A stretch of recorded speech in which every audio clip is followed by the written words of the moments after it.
be catching up with our good friends at Food and Trees for Africa after quite a while that we haven't spoken. But there's always something happening within this wonderful non governmental organization. And today we are in celebration.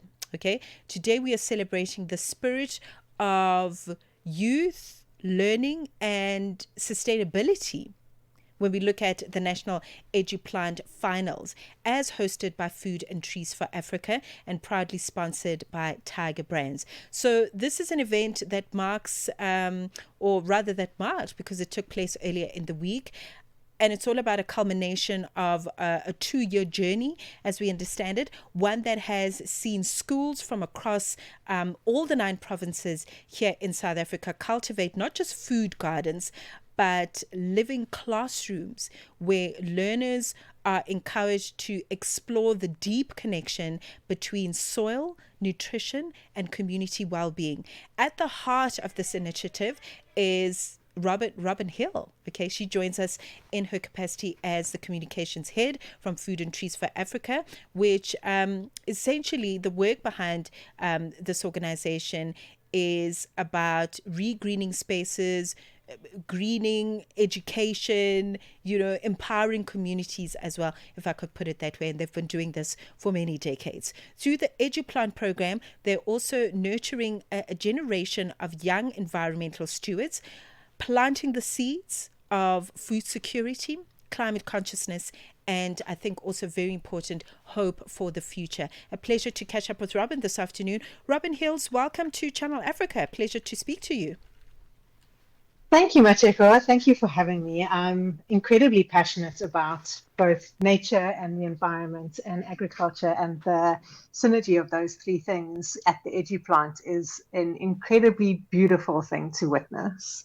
It really is beautiful, Robyn, and congratulations on another successful EduPlant cycle. I mentioned a little bit of, just how I understand EduPlant and the work that's been done through the Food and Trees for Africa. Talk to us about I guess for those that are not familiar, if I could put it that way, just briefly give us an additional into what I've just mentioned around EduPlant as a program and what makes it so important as a mission.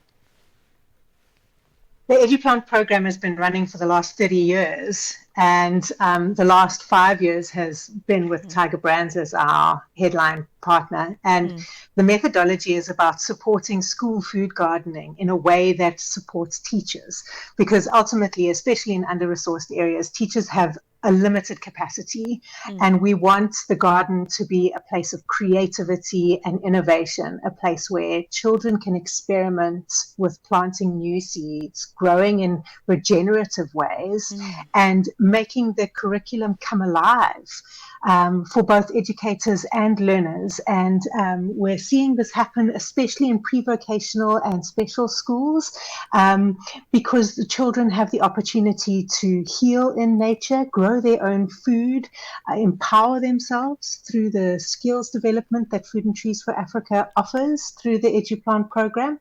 And one of the most wonderful ways that we do this is by sending facilitators to the schools and running workshops with the educators and the kids, because it's a hands-on approach. Children and teachers alike have to practically demonstrate and check out the spacing of your seeds, witness how companion plants and rotation works, because if we don't do things practically, we don't always retain the value of those skills, So we add these layers of theory of permaculture as well as the practical demonstrations. And we also see how the EduPlant supports schools who mentor other schools. So that kind of multiplier effect into the community is also a strengthening activity, because we want these districts to be able to stand alone after our 2 years, and we want to be able to move into other areas and other circuits across the country. And the school teachers are real community heroes. They go above and beyond by supporting creative children in their public speaking. So I mean, the EduPlant is a 2-year program and it culminates in this competition because we want to be able to select the best, right? So we've supported Yes. 300 schools across the country, and then they apply, they send a portfolio of evidence, they prove that they've applied all of the permaculture techniques, they've engaged with community members, they've strengthened their food production, they've inculcated diversity, they've built their soil, and now they get to tell the story. And the children have the most creative and ingenious ways of telling the challenges and solutions that they face. You know, they use drama and skits and humor, Wow. and yeah, I got to be the moderator. So the judging panel constituted seven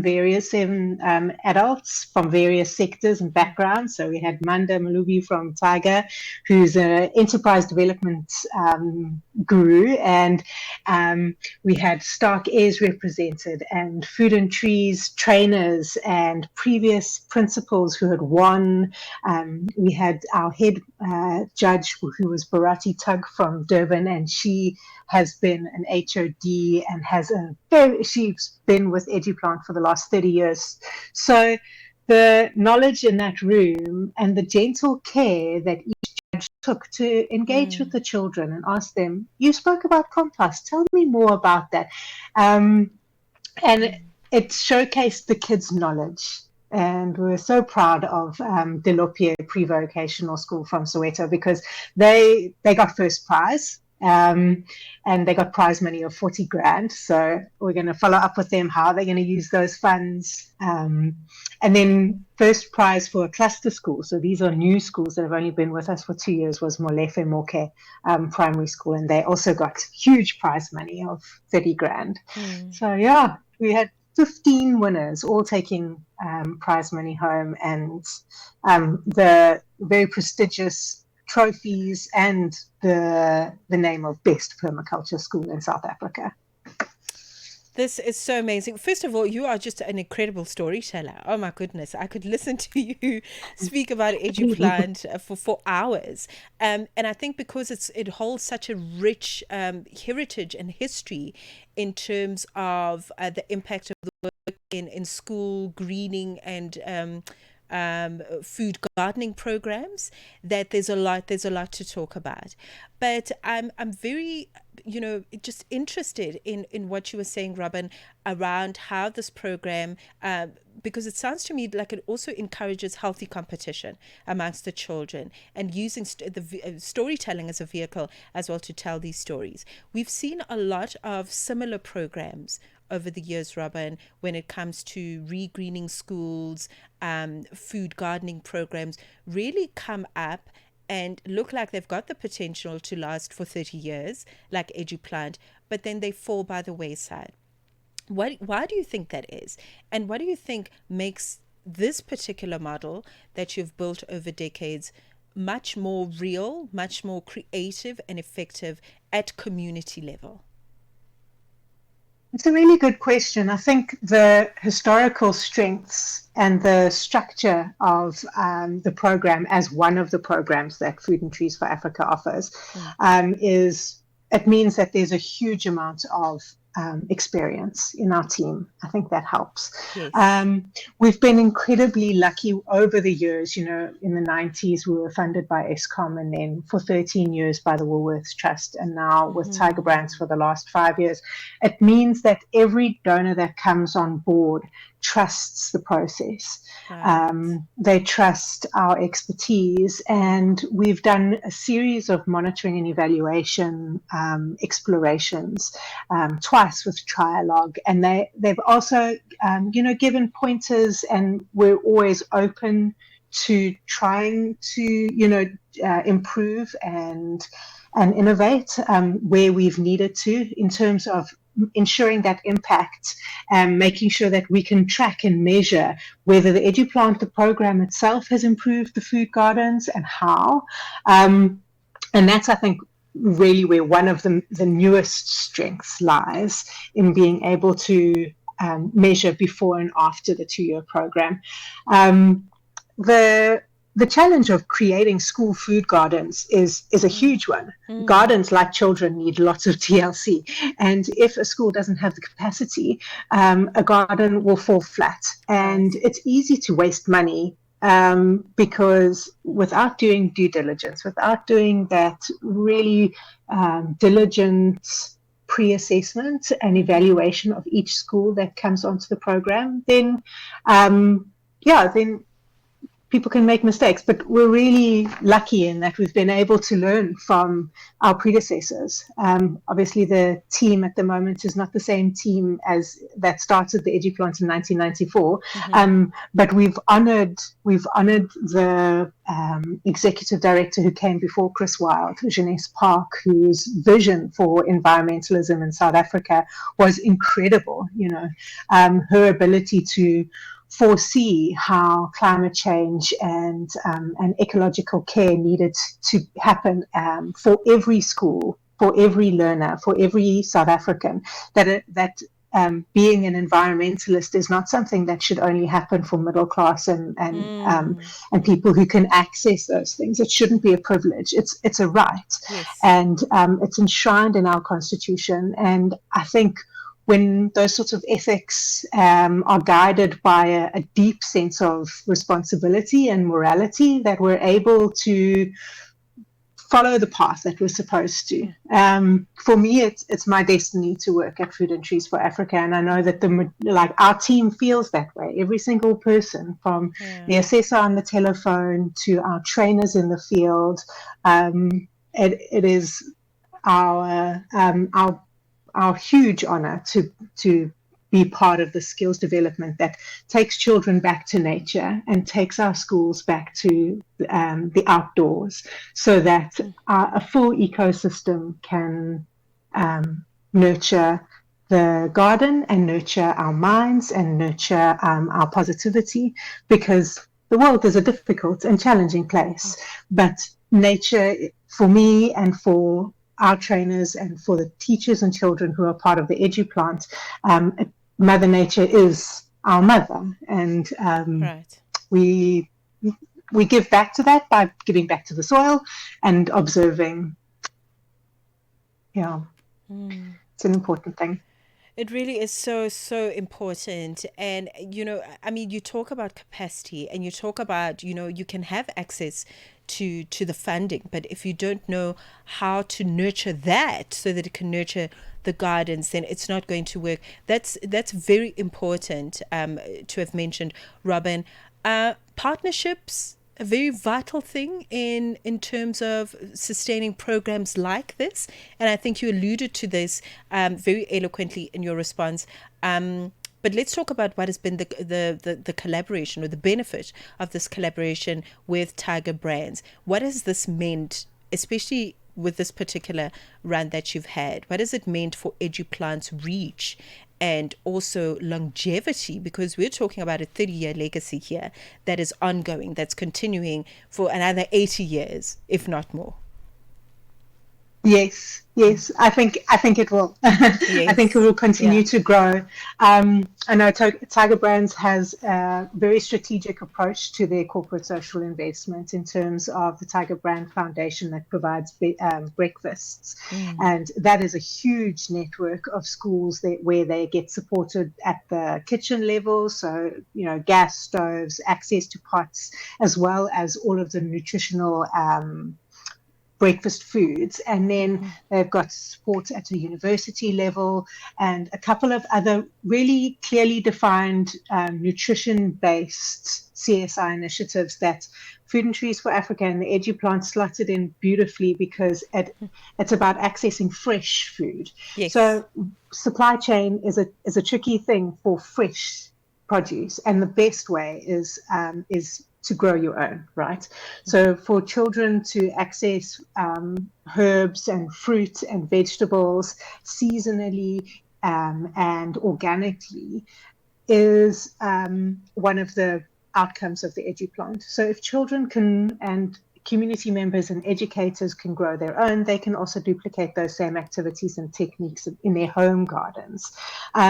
So knowing that you can grow your own food is one of the really nice ways that it complements the existing food supplies that Tiger Brands provides the whole of Africa through their supply chain, because it's not fresh. It's often canned produce and non-perishables, which are fantastic for carbs and proteins, and but for the nutrient levels of organic produce, I think the school gardening concept was one that they really, really valued, and one that the school programs themselves value too, because diversity in our diet is really important. And Yes. a lot of these children have their national schools nutrition program. They have the breakfast and they have their gardens, so they're getting really, really valuable nutrients at school that they might not get at home.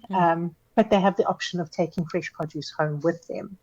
And those kids as well, they love the garden. They value it not only as a lifeline, but as a place where they can have conversations with their teachers, where they can feel safe and heard, because creating spaces in a garden for sitting and listening and meditating, and having the shade of a tree, where sometimes the dusty streets of under-resourced areas don't always have those spaces where people can be quiet and have a conversation. So a garden is a park, but it's also a food production site. Man, this is just, I mean, I've got the biggest smile on my face, because in your response, I'm seeing it. That's exactly it. Gardens are more than just plots of land, They're really spaces for learning, for teamwork, for healing, as you mentioned, the meditative practices, the feeling heard and seen as a child, which is so important going into the future. But with that said, Robyn, let's talk about Food and Trees for Africa and your evolution and how you are going to meet the challenge as we see it now. Of course, we're dealing with climate change now. Urbanization is another one that's just explosive. It's a giant now. I mean, nobody can stop that.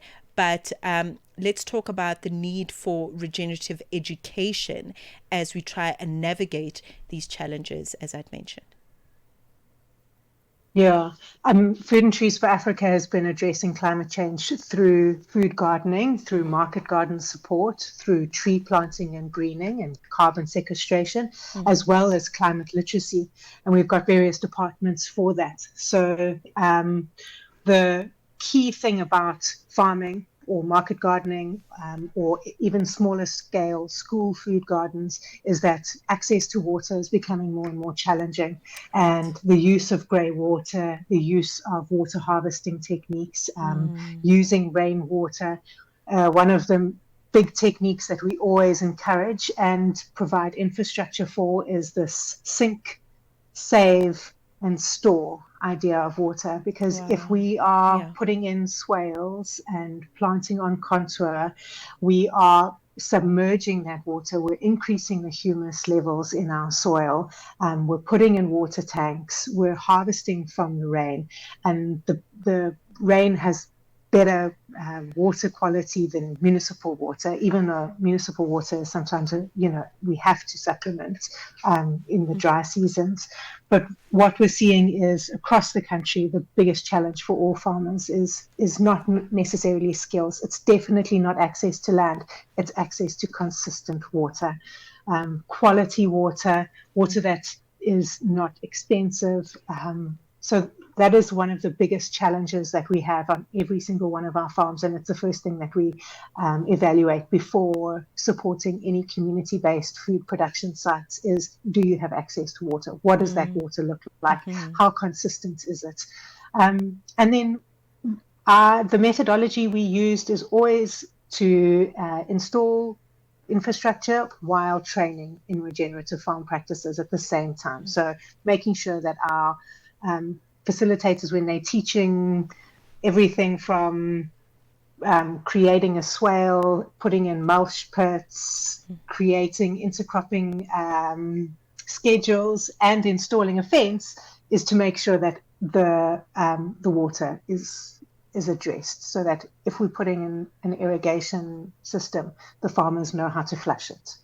if we're putting in gutters for rainwater harvesting, they know how to make sure that the leaf trap is emptied. Because those technical skills, if those are missed out on, then we're not doing the service. We're not doing that community a service. And our facilitators are incredibly passionate about the work that they do, as well as very knowledgeable about permaculture principles. So yeah, we've got about 300 market gardens and community gardens across South Africa that are currently being supported in the form of workshops, and we plant about 34,000 trees across South Africa every single year. We're on 4.9 million trees over the last 30 years, and we want to keep that up.